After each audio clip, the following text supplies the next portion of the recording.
آیت نمبر 51۔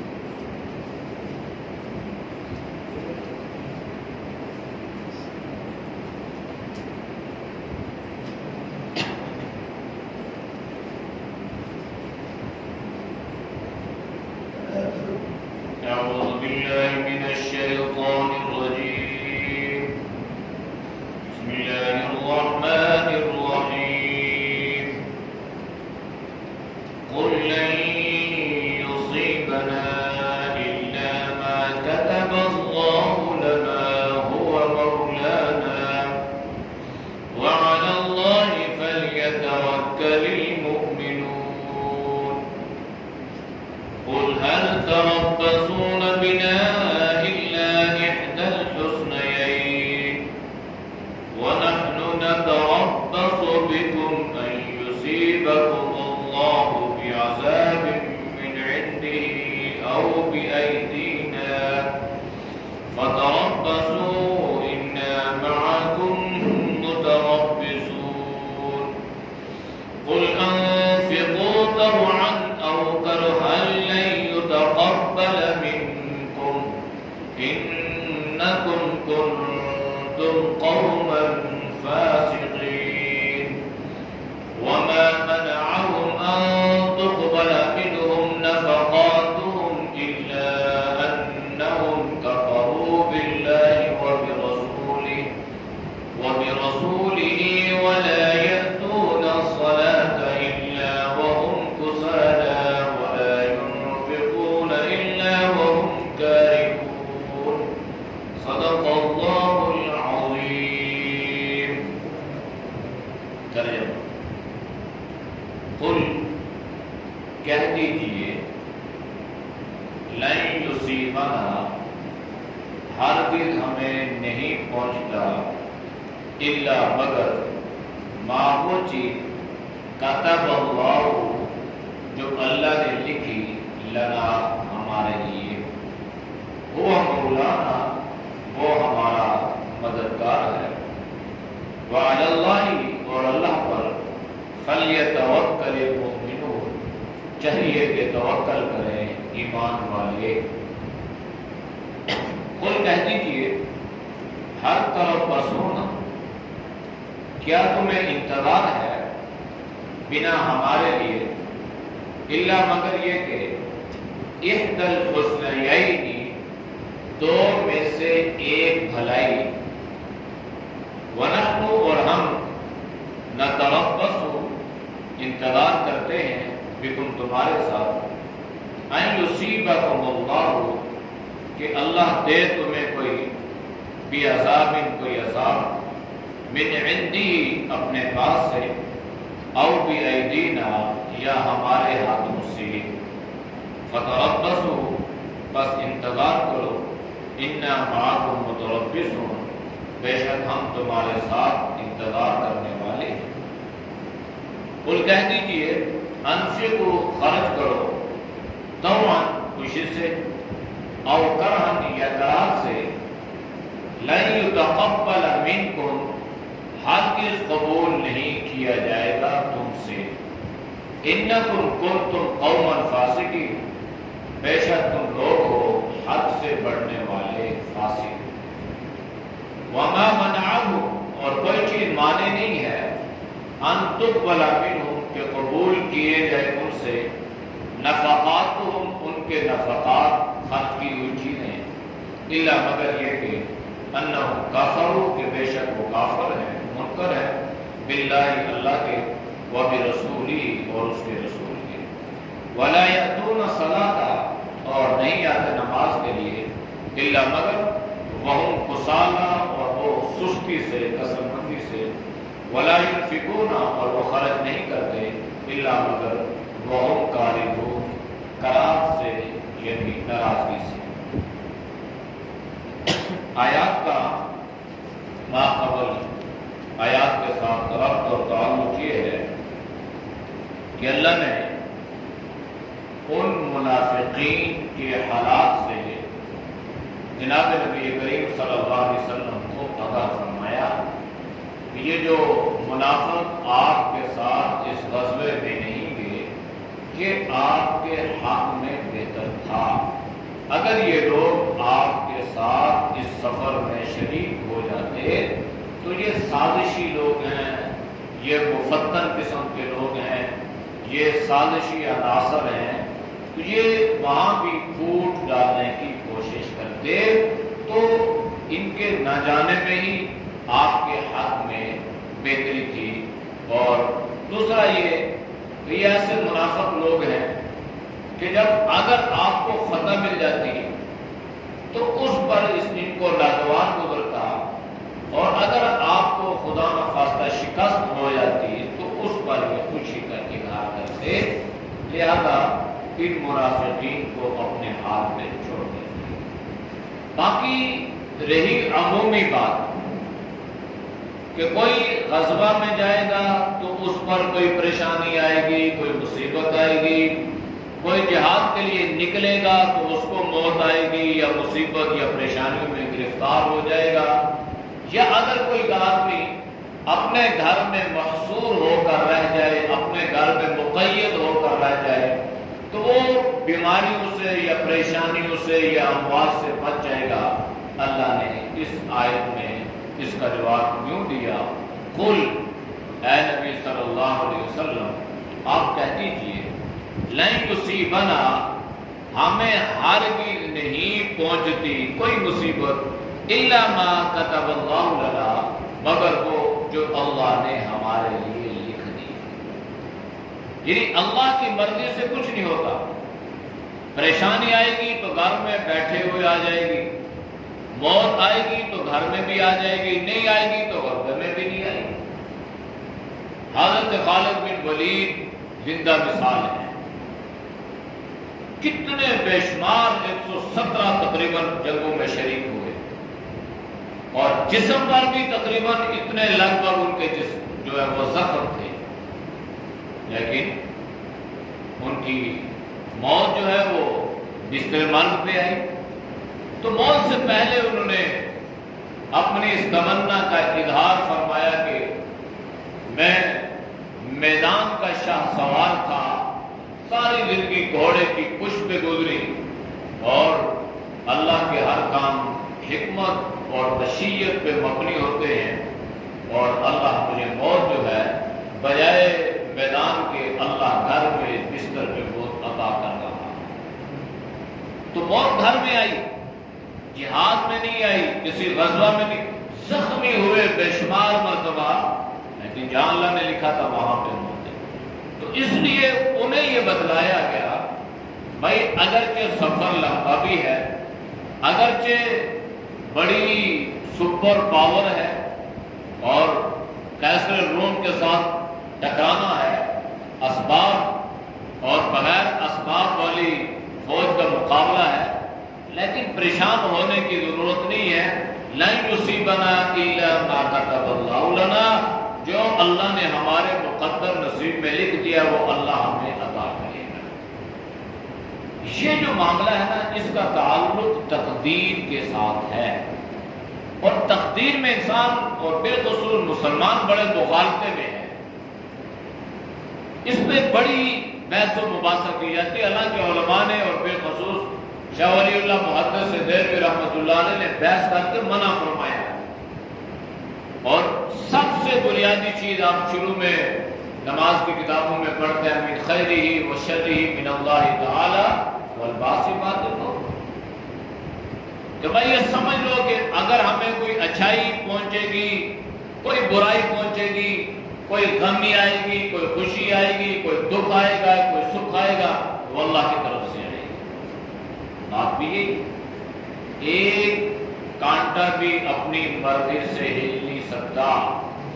ایک پتا بھی اپنی مرضی سے گر نہیں سکتا، تو اس لیے اس ساری چیز کا تعلق جو ہے وہ تقدیر کے ساتھ ہے۔ تقدیر کی علماء نے دو اقسام بیان فرمائی ہیں، ایک کو کہتے ہیں تقدیر مبرم اور ایک کو کہتے ہیں تقدیر معلق۔ تقدیر جو اٹل ہے، بس اللہ نے جو مقدر نصیب میں لکھ دیا وہ ہوگا، لیکن مجھے اور آپ آپ کو اس کا علم نہیں ہے کہ اللہ نے میرے مقدر میں کیا لکھا ہے، اس کا علم اللہ کو ہے۔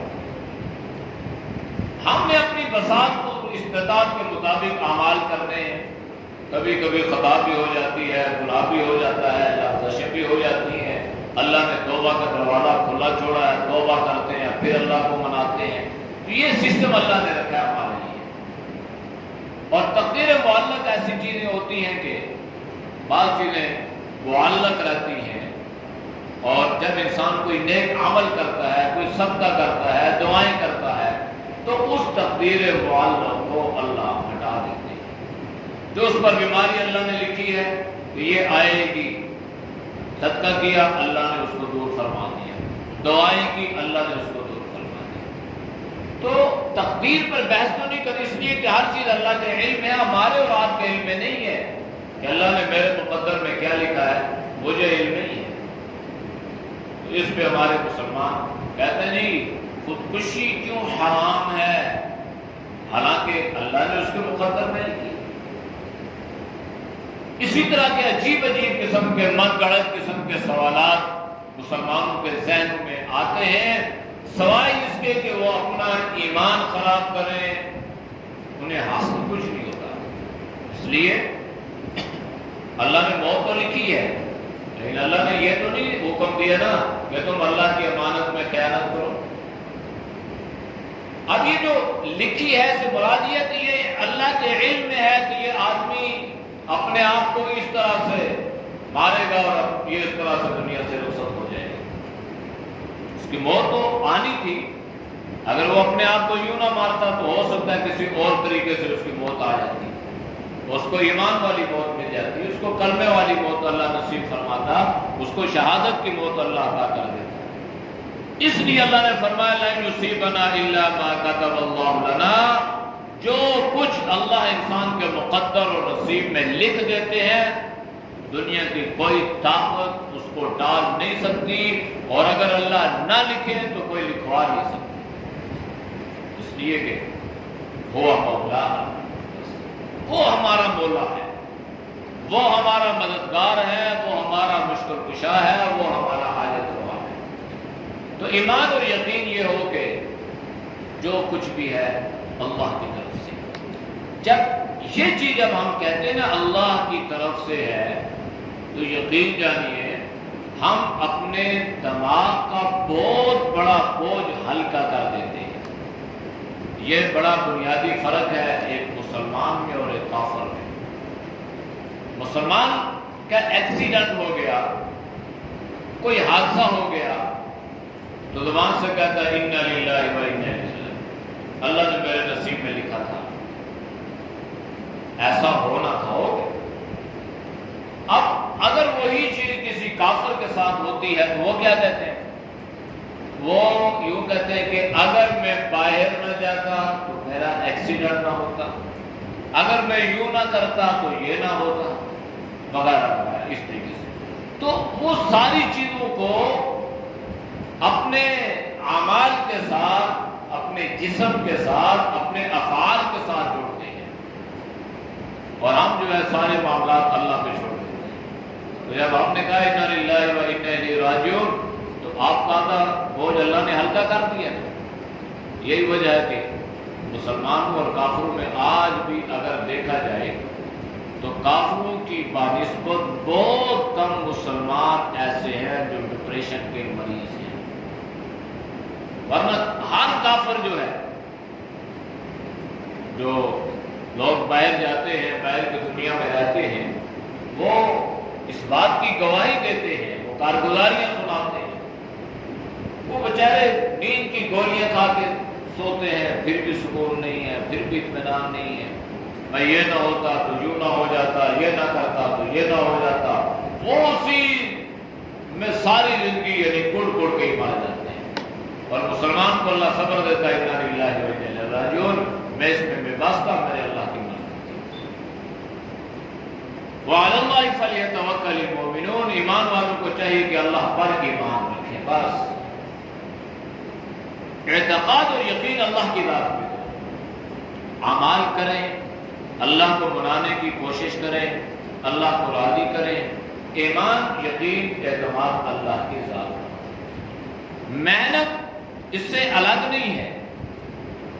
کہ انسان محنت کو، کسب کو الگ چھوڑ دے اور کہ جی بس اللہ نے جو لکھا ہے وہی ہوگا۔ وہ اللہ نے جواب دیا لیس للانسان الا ما سعى، بھائی محنت کرو گے تو اللہ کا کرے، ورنہ اللہ چاہتا تو ہم گھر بیٹھے رہیں، اللہ ہمارے منہ میں لقمے ڈالتا رہتا تو اللہ ڈال سکتا ہے۔ اللہ یہ چرند پرند حیوانات بے زبان جو خشکی میں، تری میں، فضاؤں میں، ہواؤں میں، جو اللہ کی 18,000 مخلوقات ہیں جو قسم نہیں کر سکتی، محنت نہیں کر سکتے، اللہ انہیں بھی تو کھلا رہا ہے، اللہ تو ان کا بھی رب ہے۔ تو انسان کو اللہ نے اشرف المخلوقات بنایا اور انسان کو اللہ نے یہ ساری عقل کی اور شعور کی نعمتیں عطا فرمائی۔ پھر انسان کو فرمایا تیری یہ ضروریات ہے نا، تو اپنی ضروریات کو پورا کرنے کے لیے میں نے تمہیں دماغ دیا، اس سے سوچو، میں نے تمہیں زبان دی، اس سے بولو، میں نے تمہیں کان دیے، اس سے سنو، میں نے تمہیں ہاتھ پاؤں کی نعمتیں عطا فرمائی، ان سے محنت کرو۔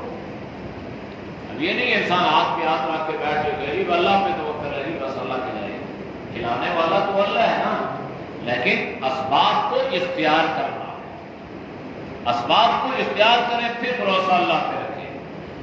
جیسے آپ نے ایک مشہور حدیث سنی ہوگی کہ ایک صحابی نبی علیہ السلام کی خدمت میں آئے، مسجد نبوی میں بیٹھے، اور اللہ کے نبی نے پوچھا کس پہ آئے؟ فرمایا سواری پہ۔ کدھر ہے؟ بیت چھوڑ دیا، توکل پہ چھوڑ دیا۔ اللہ کے نبی نے فرمایا بھائی اس کو باندھو پھر اللہ پہ توکل کرو۔ یہ باندھنا اسباب میں سے ہے، سبب میں سے ہے۔ سبب کو اختیار کرو پھر اللہ پہ بھروسہ اعتماد رکھو کہ انشاءاللہ یہ کھلے گی نہیں، یہ باندھی رہے گی۔ ورنہ ایسا بھی ہوتا ہے کہ تالے لگے ہوتے ہیں، لاک لگے ہوتے ہیں، قفل لگے ہوتے ہیں، پھر بھی چوری ہو جاتی ہے۔ اس لیے توکل کو اللہ، تو ایمان والوں کو چاہیے کہ وہ اللہ پہ بھروسہ رکھیں۔ قل هل تربصون بنا الا احدى الحسنيين، یہ جو حسنیین ہے نا، یہ حسنہ کا تثنیہ ہے، اور حسنہ بھلائی کو بھی کہتے ہیں اور جنت کو بھی کہتے ہیں۔ تو اللہ نے فرمایا کہ آپ ان منافقین سے کہتے ہیں کہ آپ تو ہمارے بارے میں کسی ایک چیز کے بارے میں انتظار میں ہو، ہم دونوں حالتوں میں کامیابی سے ہم قرار ہوں گے۔ اگر ہمیں اللہ فتح عطا فرمائے تب بھی کامیاب، اور اگر ہمیں شکست ہو جاتی ہے، ہم غازی بن کے لوٹتے ہیں تب بھی کامیاب۔ اللہ شہادت کے مقام اور مرتبے پر فائز کر دیتا ہے تب بھی کامیاب، اور اگر اللہ ہمیں غازی بنا کے واپس گھروں میں لوٹا دیتا ہے تب بھی کامیاب۔ مسلمانوں کے لیے ناکامی کا تو تصور بھی نہیں ہے، ہر حالت میں اللہ نے ان کے مقدر میں کامیابی لکھی ہے۔ اللہ نے فرمایا آپ ان سے کہہ دیں پریشان نہ ہو، غزوے میں جائیں گے، جہاد ہو تب بھی کامیاب، نہ ہو تب بھی کامیاب، لڑیں تب بھی کامیاب، نہ لڑیں تب بھی کامیاب، وہاں شہید ہونے والے تو وہ بھی کامیاب، واپس آنے والے وہ بھی کامیاب۔ ہاں البتہ یہ ہے وَنَحْنُ نَتَرَبَّصُ بِكُمْ، کہ آپ نے یہ کہہ دیں کہ ہم تمہارے بارے میں انتظار کر رہے ہیں أَن يُصِيبَكُمُ اللَّهُ بِعَذَابٍ مِّنْ عِنْدِهِ أَوْ بِأَيْدِينَا، کہ اللہ کی طرف سے کب تمہارے اوپر عذاب کا کوڑا برسے گا، وہ اللہ کی طرف سے ہو یا بھی ایدینا ہمارے ہاتھوں سے ہو، لیکن ہمیں اس بات کا انتظار ہے۔ اور وہ انتظار ہوا، عذاب کے کوڑے ان کے برسے، ذلت اور رسوائی کے کوڑے ان پر اللہ نے برسائے۔ گھر سے نکالنے والے، اپنے گھر سے نکالنے والے، اس سے بڑی ذلت کیا ہے کہ آج وہ مکہ میں رہتے ہوئے ان صحابہ کے سامنے بے بس ہیں اور پریشانی سے اور ذلت سے اپنے سر چھپاتے پھر رہے ہیں، اور انہیں اس بات کا خوف ہے کہ آج وہ مسلمان ہم سے بدلہ اور انتقام لیں گے۔ اللہ نے فرمایا کہ اللہ کی طرف سے یا ہمارے ہاتھوں سے یہ ہوگا۔ ہاں فَتَرَبَّصُوا إِنَّا مَعَكُمْ مُتَرَبِّصُونَ، انتظار کرو، ہم بھی تمہارے ساتھ انتظار کر رہے ہیں۔ یعنی مسلمانوں کو چاہیے کہ وہ بے صبر نہ ہو جائے۔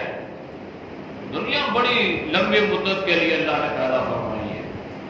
یہ نہیں ہے کہ ہم 7-6 مہینے میں نتیجہ مانگنا شروع کر دیں۔ اللہ نے فرمایا صبر کرو، انتظار کرو۔ اللہ کے نبی 13 سالہ مکی زندگی، 8 سالہ مدینہ کی محنت، غزوات، پھر اس کے بعد اللہ نے اتنی بڑی مکہ فتح کی صورت میں اللہ نے جو کامیابی عطا فرمائی، تو ایک لمبا عرصہ آپ صلی اللہ علیہ وسلم نے انتظار فرمایا، ورنہ مستجاب دعوات تو تھے، آپ ادھر بیٹھے اللہ سے دعائیں مانگتے رہتے، اللہ دعائیں قبول کرتا رہتا، لوگ اسلام میں داخل ہوتے رہتے، نہ جہاد کی ضرورت ہے، نہ مصیبتوں پریشانی کی ضرورت ہے، لیکن اللہ نے آزمائشیں تو رکھی ہیں، امتحان تو اللہ نے رکھا ہے، پتہ چلے کہ منافقین کون ہے اور مخلصین کون ہے۔ زندہ مثال ہے ہمارے سامنے افغانستان کی، کہ جب اس پر طاغوت نے، ساری دنیا کی شیطانی طاقتوں نے حلہ بولا تھا، اور یہ کہا تھا کہ ایک ہفتے کی بات ہے صرف، کہ ایک ہفتے کے اندر اندر ہم افغانستان کو فتح کر لیں گے، اور آج 20 سال مکمل ہو چکے، اور خوشخبری ہے اللہ کے فضل سے کہ آج 90% کے قریب وہی طالبان افغانستان پر قابض ہو چکے ہیں، اور یہ پاکستان کے حق میں بہت بہتر ہے، اور اللہ کرے اللہ انہیں یہ کامیابیاں عطا فرمائے، اس لیے کہ جب وہاں پر طالبان کی حکومت تھی تو یہ پاکستان کی ساری جو سرحد تھی یہ بڑی محفوظ تھی، اور جب سے یہ معاملات آئے ہیں اس کے بعد پاکستان میں جتنا بھی انتشار پھیلا ہے، دہشت گردی ہوئی ہے، یہ اس بارڈر کے ذریعے سے زیادہ ہو۔ تو کہنے کا مقصد یہ ہے کہ کسی کو اس سے اختلاف بھی ہو سکتا ہے، اس دور میں بھی بڑے لوگوں نے طالبان سے اختلاف کیا، بھی کر سکتے ہیں، اختلاف کی گنجائش تو ہر جگہ رہتی ہے، رویوں سے ہے، معاملات سے ہے، لیکن عام حالت میں اگر دیکھا جائے کہ سارا طاغوت، سارا دشمن، ساری، اور ایک تو طاغوت تھا نا شیطان، اس کے ساتھ مسلمان بھی تو ملے تھے، سب نے مل کر ساری دنیا کا جو ہے وہ بارود وہاں پہ برسایا گیا، سب کچھ ہوا، لیکن آج تک وہ فتح ان سے نہیں ہو سکا۔ اس لیے اللہ نے یہ فرمایا کہ ہم انتظار کر رہے ہیں، آپ بھی ان سے کہیں کہ انتظار کرو، آخر اللہ کی مدد اور نصرت آئے گی، اور اللہ کا یہ وعدہ ہے کہ اللہ کی مدد اور نصرت ایمان والوں کے ساتھ۔ اللہ آزماتا ہے بڑے عرصے کے لیے، اللہ کے نبی کو اللہ نے سب سے زیادہ آزمایا، آپ نے خود فرمایا کہ جتنی مصیبتیں، جتنی پریشانیاں، جتنی اذیتیں آپ صلی اللہ علیہ وسلم نے فرمایا کہ میرے اوپر آئی اتنی کسی اور نبی رسول کے اوپر نہیں ہے، جب اللہ کے نبی کو اللہ نے اتنا آزمایا تو پھر ہم اپنے بارے میں سوچ سکتے ہیں کہ اللہ ہمیں کتنا آزمائے۔ تو اس لیے کہیں پر بھی مسلمانوں کو مایوس ہونے کی ضرورت نہیں ہے، ہاں اعمال کے ساتھ اور ان چیزوں کے ساتھ جڑنے کی ضرورت ہے، باقی اللہ کی مدد کی نصرت، اللہ کی مدد کا انتظار کریں، اللہ کی نصرت کا انتظار کریں، انشاءاللہ اترے گی۔ قل، آپ ان منافقین سے یہ کہہ دیں، انفقوا طوعا او کرہا، بعض منافقین نے آ کے نبی علیہ السلام کو چندہ دے دیا، مال دے دیا کہ آپ مال تو رکھ لیں، ہم خود جانے کے قابل نہیں ہیں، ہم نہیں جا سکتے، ہمارا یہ عذر ہے، آپ نے ہمیں اجازت بھی دے دی وغیرہ وغیرہ۔ تو اللہ نے فرمایا کہ آپ ان سے کہہ دیں تم مال خوشی سے دو یا خوشی سے نہ دو۔ بعض مرتبہ انسان دیتا ہے نا، لیکن اس کی نیت نہیں ہوتی، نہ چاہتے ہوئے بھی وہ عمل کر رہا ہوتا ہے، کراہت۔ تو فرمایا کہ لَن يُتَقَبَّلَ مِنكُمْ، اللہ تمہارے اس عمل کو قبول نہیں کرے گا، اس لیے کہ اِنَّكُمْ كُنْتُمْ قَوْمًا فَاسِقِينَ، تم تو حد سے بڑے ہوئے لوگ، منافق، فسق کہتے ہیں جو حد سے بڑھ گئے، تو منافقت جو ہے یہ حد سے بڑھنے والی سب سے بڑی چیز ہے۔ وَمَا مَنَعَهُمْ أَن تُقْبَلَ مِنْهُمْ، اور کسی چیز نے یا کوئی چیز مانے نہیں ہے، رکاوٹ نہیں ہے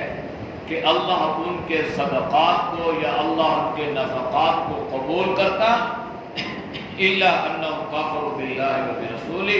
مگر یہ وہ اللہ پر اللہ کے رسول کے منکر ہیں، یعنی کافر ہیں، اس بنیاد پر اللہ ان کے عمل کو قبول نہیں کرے گا۔ اس پر فقہا نے مسائل بیان فرمائے۔ کافر کا کوئی عمل اگر وہ دنیاوی اعتبار سے کرتا ہے، دنیا میں اسپتال بنا دیا، ڈسپنسری بنا دی، سوشل کام کر لیا جیسے آج ساری دنیا میں ہو رہا، تو اللہ اس کا اجر اس کو دنیا میں عطا کر دیتا ہے، آخرت میں اللہ اس کو اجر نہیں دے گا۔ آخرت میں اجر کے لیے ایمان شرط ہے۔ تو اللہ نے فرمایا کہ اللہ نے اس لیے قبول نہیں کیا، یہ اللہ اور اللہ کے رسول کے منکر ہیں۔ وَلَا يَأْتُونَ الصَّلَاةَ، یہ نماز ان کی نہیں ہے، کوئی ان کی نماز میں دھوکہ نہ کھائے، إِلَّا وَهُمْ كُسَالَىٰ، یہ کثر مندی سے نمازیں پڑھتی ہیں، سستی اور قائلی سے، ویسے دھوکہ دینے کے لیے نمازیں پڑھتے ہیں۔ وَلَا يُنْفِقُونَ إِلَّا وَهُمْ كَارِهُونَ، یہ خرچ بھی نہیں کر رہے مگر صرف ناگواری سے خرچ کر رہے ہیں، اپنے آپ کو شو کرنے کے لیے کہ بھائی ہم نے تو خرچ کیا ہے، اگرچہ ان کی نیت ارادہ نہیں ہے اور نہ ہی یہ خرچ کرنا چاہتے ہیں۔ اس لیے منافق کبھی بھی کوئی عمل جو ہے وہ دل سے نہیں کرتا، اور اللہ اس عمل کو قبول نہیں فرماتا جو دل سے نہ کیا جائے۔ اس لیے خرچ کریں، تھوڑا کریں، زیادہ کریں، وہ اللہ کی رضا کے لیے کریں تو اللہ اس کو قبول فرمائے۔ اعوذ باللہ من الشیطان الرجیم، بسم اللہ الرحمن الرحیم، قل لن يصيبنا إلا ما كتب الله لنا هو مولانا وعلى الله فليتوكل المؤمنون قل هل تربصون بنا إلا إحدى الحسنيين ونحن نتربص بكم أن يصيبكم الله